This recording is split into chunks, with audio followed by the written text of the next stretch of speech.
నేటి నుంచి కాలేజీలు బంద్ కానున్నాయి. ప్రభుత్వంపై ప్రైవేటు కాలేజీ యాజమాన్యాలు భారీ ఆందోళనలు చేపట్టనున్నాయి.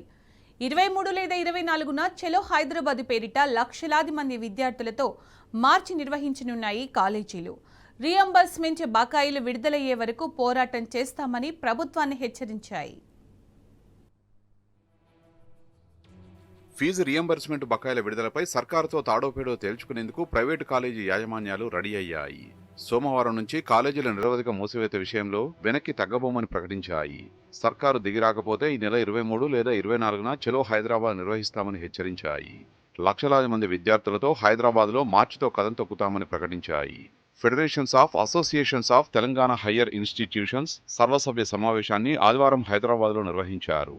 సర్కారు నుంచి ఎలాంటి స్పష్టత లేకపోవడంతో ఎగ్జిక్యూటివ్ కమిటీ ఆదివారం అత్యవసరంగా సమావేశమైంది.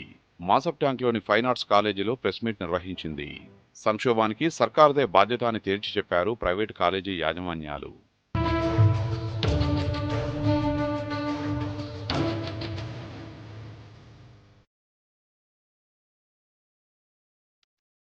కాలేజీల ప్రతినిధులు సర్కారు వైఖరిని తీవ్రంగా నిరసించారు.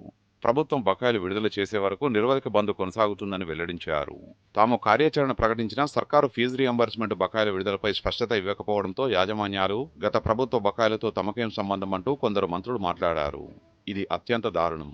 ఇలాంటి తప్పుడు ప్రకటనలు చేయడం మరింత బాధించాయి. కాంట్రాక్టర్లు సంక్షేమ పథకాల కోసం చాలా మంది ప్రభుత్వాన్ని బెదిరించి డబ్బులు తీసుకెళ్లారు. ఫీజు రియంబర్స్మెంట్ విషయంలో రేవంత్ ప్రభుత్వ నిర్లక్ష్య వైఖరిపై మాజీ మంత్రి హరీష్ రావు నిప్పులు చెరిగారు. రేవంత్ సర్కారుది మోసపూరిత వైఖరి అంటూ ధ్వజమెత్తారు. రియంబర్స్మెంట్ నిధులు విడుదల చేయాలని 2 ఏళ్ల నుంచి విద్యా సంస్థల యాజమాన్యాలు మొత్తుకుంటున్నా రేవంత్ సర్కార్ మొద్దునిద్ర నటిస్తుండడం సిగ్గుచేటని విమర్శించారు. కాంగ్రెస్ ప్రభుత్వ నిర్లక్ష్యం వల్ల దాదాపు 13 లక్షల మంది విద్యార్థుల భవిష్యత్తు అగమ్య గోచరంగా మారిందని హరీష్ రావు ఆందోళన వ్యక్తం చేశారు. సెమిస్టర్ పరీక్షలు కూడా వాయిదా వేసే పరిస్థితి వస్తుందంటే విద్యాశాఖ మంత్రిగా కూడా రేవంత్ ఏం చేస్తున్నట్టని ప్రశ్నించారు. రేపటి నుంచి నిరసనలు, నిరాహార దీక్షలు, నిరవధిక బందులు చేయనున్నట్టు ప్రకటించినప్పటికీ సర్కారు ఎందుకు నోరు మెదపడం లేదని నిలదీశారు హరీష్ రావు.